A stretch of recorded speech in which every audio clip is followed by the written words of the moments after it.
بات بہت ساری ہے لیکن میں نے چھوڑ دی. اب میں ڈائریکٹ آ رہی ہوں غزہ پر. اب غزہ کے لیے کیا کریں؟ کچھ بھی نہیں کر پا رہے. حضرت سعد رضی اللہ تعالیٰ عنہ فرماتے ہیں کہ میں نے عرض کی یا رسول اللہ صلی اللہ علیہ وسلم، لوگوں میں سب سے زیادہ آزمائش کس پر ہوتی ہے؟ آپ نے ارشاد فرمایا انبیاء کرام علیہ الصلوۃ والسلام پر، پھر درجہ بدرجہ مقربین، یعنی جو جتنا اللہ کے قریب ہو اس کی آزمائش اس کے مطابق ہوتی ہے. یعنی آزمائش کا تعلق اس کے دین سے ہے. اگر وہ دین میں مضبوط ہو تو سخت آزمائش ہے، اگر دین میں کمزور ہوگا تو آزمائش بھی ہلکی ہوتی ہے. اور بندے کے ساتھ آزمائشیں جڑی رہتی ہیں یہاں تک کہ وہ زمین پر اس طرح چلتا ہے کہ اس پہ کوئی گناہ نہیں رہتا. سمجھ لیجئے غزہ کے لوگوں کی آزمائش، ان کا دین جتنا قوی ہے اللہ کریم نے انہیں اتنی ہی سخت آزمائش میں مبتلا کیا. ایسی آزمائش حضرت اس سے بڑی، چونکہ وہ نبی ہیں، حضرت ایوب علیہ السلام پر بھی آئی. اور کیا جب ایوب علیہ السلام پر آزمائش آئی، آپ جانتے ہیں خوشحال نبی تھے، جانور ہزاروں کی تعداد میں، زمینیں، باغات، اولاد، نہ اولاد رہی، نہ باغات رہے، نہ جانور رہے، لیکن آپ پریشان نہ ہوئے بلکہ کہنے لگے، اللہ کریم نے قرآن میں فرمایا اذ نادى ربه انی مسنی الضر وانت ارحم الراحمین. اور یاد کرو ایوب کو جب اس نے اپنے رب کو پکارا کہ مجھے تکلیف پہنچی اور تو سب سے زیادہ رحم فرمانے والا ہے. اور پھر کیا ہوا؟ آپ جب آزمائش میں، اللہ کریم نے آپ کو آزمائش میں ڈالا تو آپ کو جب آ کے بتایا جاتا کہ آپ کے سارے جانور مر گئے، آپ کی ساری اولادیں مر گئیں، آپ کے باغات سارے تباہ ہو گئے، تو آپ بجائے شکوے کے حمد بجالاتے فرماتے میرا تھا کیا، جس کا تھا اس نے لے لیا. جب تک اس نے مجھے دیا میرے پاس تھا، جب چاہا اس نے لے لیا. میں اس وقت بھی اس کا شکر ادا نہیں کر سکا، اور اب اللہ کریم جس حال میں رکھے میں راضی ہوں. اور آپ جانتے ہیں حضرت ایوب علیہ السلام کے جس میں اتھر پہ آبلے پڑ گئے تھے اور پورا وجود زخموں سے بھر گیا تھا، اور آپ کو ایک ایک کر کے سب نے چھوڑ دیا تھا علاوہ آپ کی زوجہ کے، لیکن آپ پیچھے نہ ہٹے، اپنے اللہ کو پکارتے رہے، اور پھر اللہ کریم نے انہیں صحت و تندرستی، اولاد اور ساری نعمتیں دوبارہ عطا کر دی. اسی طرح حضرت یونس علیہ السلام کو دیکھیے، مچھلی کے شکم میں وہ اندھیرا، سمندر کی گہرائی میں وہ اندھیرا، اور پکار رہے ہیں لا الہ الا انت سبحانک انی کنت من الظالمین. اور پھر کیا کیا؟ اللہ کریم نے ان کی دعا کو قبول کیا اور انہیں مچھلی کے شکم سے نجات عطا فرمائی. اسی طرح اگر آپ دیگر انبیاء کرام علیہ الصلوۃ والسلام کو اٹھا کر دیکھیں تو وہاں بھی آپ کو اللہ کریم سے مدد مانگنا ملے گا. جیسا کہ حضرت یعقوب علیہ السلام نے کہا انما اشکو بثی وحزنی الی اللہ، میں تو اپنے غموں کی فریاد اللہ ہی سے کرتا ہوں. اور طائف کے میدان میں میرے کریم آقا علیہ الصلوۃ والسلام نے بھی پتھر برسائے جا رہے تھے تو یہی فرمایا تھا انما اشکو بثی وحزنی الی اللہ. یہ سیکھے نا ان سے کہ ہمیں اپنے غموں کی فریاد کس سے کرنی ہے؟ اللہ کریم سے. ہم صرف اللہ سے نہیں کرتے بلکہ اللہ کی سوا ہر شخص سے اپنے غموں کی فریاد کرتے ہیں. اولاد نہیں تھی حضرت زکریا علیہ السلام کے، وہ کہیں ادھر ادھر نہیں دوڑے بلکہ رب کی بارگاہ میں آ کر فرمانے لگے ربی لا تذرنی فردا وانت خیر الوارثین، اے رب مجھے تنہا نہ چھوڑ، تو بہترین وارث ہے. اللہ نے پھر تنہا چھوڑا بھی نہیں، حضرت یحییٰ علیہ السلام عطا کر دیے. اسی طرح آپ دیگر انبیاء کی اس میں جائیے، ہر نبی نے اپنے مسائل کے حل کے لیے، ناگہانیوں سے بچنے کے لیے، پریشانیوں میں، دکھ میں اللہ کریم کو پکارا ہے. اور میں اور آپ عاملوں کے پاس بھاگتے ہیں، نماز نہیں پڑھتے، تعویذوں کے پیچھے بھاگتے ہیں، صدقہ خیرات اپنے سگے رشتہ داروں کو چھوڑ کر دوسروں پر دکھاوے کے لیے لٹا رہے ہوتے ہیں، اور پھر کہتے ہیں جی رزق میں برکت نہیں ہے. ہماری بیوہ بہن، بیوہ بھاوج پھٹے پرانے کپڑوں میں، بوسیدہ کپڑوں میں گھوم رہی ہے، لیکن ہم مزاروں پہ چادریں چڑھانے بھاگ جاتا ہے. صاحب مزار کو ضرورت نہیں ہے آپ کی چادر کی. اللہ کریم نے انہیں عزت کی چادر عطا کی ہوئی. ہمارے معاملات تو دیکھیے، لیکن یہ انبیاء کرام علیہ الصلوۃ والسلام نے اپنے دکھ تکلیف و مشکلات میں مجھے بتائیے کس کی بارگاہ میں گئے. اللہ کریم نے فرمایا تہجد میں دروازہ کھٹکھٹانے والا مایوس نہیں لوٹے گا. تہجد ہر غم کی دوا ہے. تہجد قرب کا ذریعہ ہے. تہجد عرش پر دھوم مچا دیتی ہے.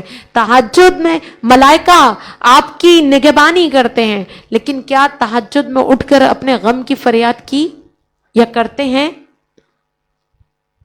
ہم شارٹ کٹ راستے ڈھونڈتے ہیں، شارٹ کٹ جو ہمیں خود کچھ نہ کرنا پڑے. 5 وقت کی نماز میں اللہ کریم سے نہیں مانگتے، لیکن کسی کے ایڈریس بتانے پر ہم میلوں کا سفر طے کر کے وہاں پہنچ جاتے ہیں. ایک عجیب سی باتیں ہیں جس پہ میں بہت زیادہ ڈسکس نہیں کرنا چاہ رہی، آپ سمجھ رہے ہوں گے. حضرت زید بن ارقم نے سے روایت ہے، فرماتے میں تم سے وہی کہتا ہوں جو رسول اللہ صلی اللہ علیہ وسلم فرمایا کرتے تھے، اللہم انی اعوذ بک من علم لا ینفع، میں تجھ سے پناہ مانگتا ہوں ایسے علم سے جو نفع نہ دے، ومن قلب لا یخشع، ایسے دل سے جو اللہ سے نہ ڈرے، ومن نفس لا تشبع، اور ایسے نفس سے جو کبھی سیر شکم نہ ہو، جس کا کبھی پیٹ نہ بھرے، ومن دعوت لا یستجاب لها، اور ہر ایسی دعا سے جو قبول نہ ہو. اچھے خالی دعا ہے؟ پوری زندگی کا فلسفہ ہے اس میں کہ خالی اپنی معلومات پہ فخر نہ کرنا. ہر ایسے علم سے پناہ مانگو جسے حاصل کر کے تم عمل کی طرف نہ جا سکو، یعنی وہ تمہارے لیے علم نافع نہ ہو، خالی معلومات ہو. ایسے دل سے جس میں اللہ کا خوف نہ ہو. تو یعنی دل رکھنے پہ خالی شکر خدا بندی نہیں بنتا، اس دل میں خوف خدا ہونا چاہیے. دعا کی دعا، تربیت کی تربیت، احساس کا احساس دلایا جا رہا ہے. یعنی خالی دل رکھنے پر کمال نہیں ہے، دل میں خشیت الہی بھی ہو. معلومات اور ہے، علم اور ہے. علم وہ ہے جو عمل کو لائے پیچھے، اور خشیت الہی بھی ہو. اسی طرح ایسا نفس جو کبھی بڑھتا نہ ہو، اور ایسی دعا جو قبول نہ ہو. اس سے زیادہ اور کیا ہماری تربیت ہوگی مجھے بتائیے؟ اس سے زیادہ اور کیا انسانی نفسیات ہمیں پتہ چلے گی جو کریم آقا علیہ الصلوۃ والسلام نے ہمیں بتائی؟ ہم تو دعا ہی نہیں کرتے. یہاں تو حضور علیہ الصلوۃ والسلام، ماں سلمہ فرماتی ہیں سلام اللہ علیہ کہ حضور علیہ الصلوۃ والسلام اکثر دعا کرتے تھے. اکثر کیا؟ یا مقلب القلوب ثبت قلبی علی دینک. میں اور آپ کرتے ہیں؟ ہم تو سمجھتے ہیں ہم مسلمان گھرانے میں پیدا ہوئے، اے دلوں کے پھیرنے والے، میرے دل کو اپنے دین پر ثابت قدمی عطا فرما.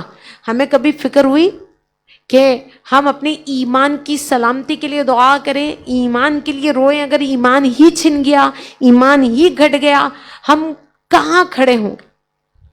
اور وہ جن کے لیے کائنات بنی، کائنات سجی، کائنات سبری، جو حبیب اللہ ہیں، وہ اللہ سے دعا کر رہے ہیں کہ اللہ اے دلوں کے پھیرنے والے، میرے دل کو اپنے دین پر قائم فرما دے.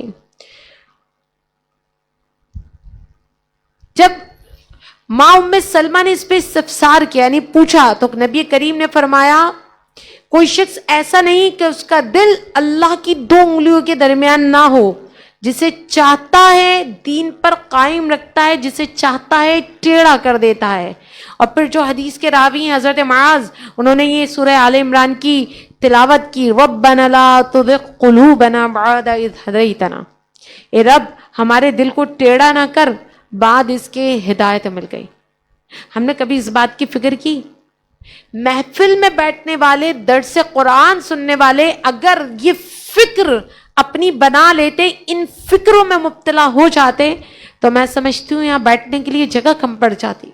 وہ سمجھتے کہ ہر جمعرات کا درس قرآن ہماری روح کی نہ صرف غذا ہے بلکہ ہمیں محاسبے کی طرف راغب کرتا ہے.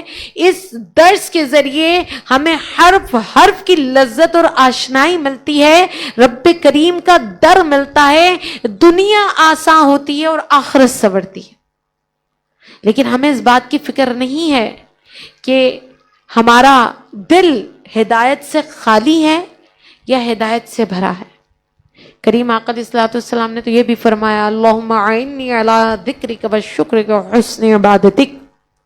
ہمیں یعنی دعا مانگنی چاہیے, اللہ ہماری مدد کر اپنے ذکر پہ, اپنے شکر پہ, عبادتوں کے حسن پہ. ہماری دعا میں تو بس یہ ہوتا ہے, اللہ ہماری مشکلیں حل کر دیں, ہماری روزی روزگار بڑھا دے, ہمارے بچوں کی نکاح ہو جائے. درست ہیں یہ دعائیں بھی, بالکل درست ہے, لیکن آپ کو اپنے لیے اور اولاد کے لیے بھی تو کرنی ہے کہ اللہ کریم میری اور میری اولادوں کی مدد کرے, اس طرح کہ میں اور میری اولاد اللہ کا ذکر کرے, اللہ کریم کا شکر ادا کرے, ہمیں اللہ کریم عبادتوں کا حسن عطا کرے. لیکن ہم ایسا نہیں کرتے.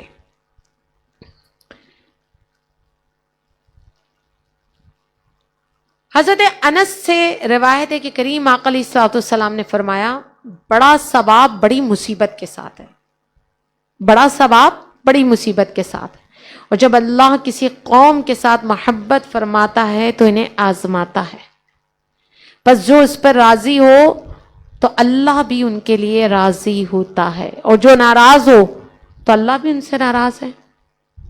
جو بڑی مصیبت میں گرفتار ہیں, میں اور آپ شاید اپنی اپنی جگہ کسی نہ کسی بڑی مصیبت میں مبتلا ہوں گے, لیکن اہل غزہ سے بڑی مصیبت کسی پر نہیں ہے. جان سے, مال سے, بھوک سے, خوف سے, ہر طرح سے وہ ابتلا میں مبتلا ہیں. تو کیا خیال ہے میرا اور آپ کا, ہم ان کے غم میں نہ دل جلا سکتے ہیں, نہ ہم ان کے لیے فکر کرتے ہیں؟ تو کم از کم ہم اللہ کی بارگاہ میں دعا کر لیں. دعائے قنوت نازلہ کتابوں میں موجود ہے کہ ہر نماز کے بعد اگر یہ کروڑوں مسلمان ان غزہ کے مسلمانوں کے لیے دعائے قنوت نازلہ بھی پڑھ لیں تو یقین کریں ہماری دعاؤں کی گہرائی, ہمارا دل کے ساتھ دعا کرنا یقیناً اللہ کی بارگاہ میں مقبول ہوگا, اور اہل غزہ کی آزمائش قبول ہونے کے ساتھ ان کے لیے کشادگی کا سبب بن جائے. لیکن دعا کی طرف تو ہم غافل, دعا سے تو ہم انتہائی غافل ہیں. ہمارے پاس صرف یہی سوالات ہیں کہ ہم ان کے لیے کریں کیا. تو میں سمجھتی ہوں نہ صرف ہم اپنے لیے بلکہ اہل غزہ کے لیے دل کی گہرائیوں سے دعا کریں, دعا کی اہمیت کو سمجھیں. یہ خالی دعائیں نہیں ہیں, پکار نہیں ہے, بلکہ یہ نفسیاتی تھراپی ہے. یعنی ہمیں نفسیاتی طور پر ہمارے ذہنی جو تناؤ ہے, جو دماغی تناؤ ہے, جو اسٹریس کی صورت میں آہستہ آہستہ وہاں بھی ریلیف ملتا ہے, دل کا بوجھ اترتا ہے. اور جب دماغ حالت سکون میں اور قلب, تو یقین جانے پھر آپ کے تمام اعضاء سلامتی کے ساتھ رہتے ہیں. تو دعا ایک مکمل ہتھیار بھی ہے, دعا ہمارے اعضاء کی سلامتی کا بھی سبب ہے, دعا ہمیں بیماریوں سے بچانے کا بھی سبب ہے, دعا ہمیں دماغی طور پہ, نفسیاتی طور پہ, اعصابی طور پہ, جسمانی طور پر ہمیں ہر حوالے سے محفوظ رکھتی ہے. تو ہمیں چاہیے کہ شکر گزاری کے ساتھ, حوصلہ رکھتے ہوئے, توبہ کرتے ہوئے, اللہ کی بارگاہ میں رجوع کرتے ہوئے, رزق حلال کے ساتھ, مثبت طرز فکر یعنی پازیٹو سوچ کے ساتھ اللہ کریم کی بارگاہ میں رجوع کریں. ان دعاؤں کو نہ صرف سیکھیں بلکہ دوسروں کو سکھلائیں, بچوں کو سکھلائیں, اس کے مفہوم کو سمجھیں, ان کے الفاظوں کو جانیں, اور پھر انہی دعا کو ہتھیار بنا کر اپنی زندگیوں کو خوشگوار بنائیں. تو اللہ کریم ہمیں کریم آقا علیہ الصلوۃ والسلام کی اس سنت پر عمل کرنے والا بنائے. ہمیں ہر حالت میں, ہر کیفیت میں دعا کرنے کی توفیق عطا فرمائے, دل کی گہرائیوں سے, رزق حلال کے ساتھ, سچی بات کے ساتھ. تو یہ آپ جانتے ہیں بات طویل ہو جاتی اس لیے میں نے ذکر نہیں کیا. آپ جانتے ہیں نا دعا کی قبولیت کے 2 پر ہیں, ایک رزق حلال ہے, ایک سچی بات ہے. اگر زبان جھوٹی ہو, لقمہ حرام ہو تو دعا قبول نہیں ہوتی. تو دعا کے لیے 2 شرائط بھی ہیں کہ کھانے والا رزق حلال ہو اور کرنے والی بات سچائی پر مبنی ہو. اگر ہم اس پر عمل کر لیں اور حضور علیہ الصلوۃ والسلام کی دعاؤں کے مجموعے کو اپنے معمولات میں شامل کر لیں تو یقین کریں دعاؤں کے الفاظ کے مطابق ہماری تربیت بھی ہوتی رہے گی دینی, ہمارے اندر محاسبہ بھی ہوتا رہے گا, اور ان دعاؤں کی قبولیت اگر ہو گئی تو یقین کریں مکمل اللہ کی رضا کے قالب میں بھی ہم ڈھل جائیں گے. تو اللہ کریم ہمیں دل کی گہرائی سے دعا کرنے کی توفیق عطا فرمائے. ہر نماز میں غزہ کے مسلمانوں کے لیے دعا کیجئے, دنیا بھر کے مظلوم مسلمانوں کے لیے دعا کیجئے, ناگہانی حادثات, آفات, بلیات اور امراض اور اموات سے بچنے کی دعا کیجئے. اللہ کریم سب پر زندگی کو آسان کرے, سب کو ہدایت یافتہ بنائے, ہدایت والی کتاب سے جوڑے, ہدایت یافتہ لوگوں کے نقش قدم پہ چلائے. اللہ کریم ہمیں اپنی بارگاہ میں مستجاب الدعوات بنائے اور اپنی قلیل بندیوں میں شامل فرمائے. وآخر دعوانا ان الحمد للہ رب العالمین.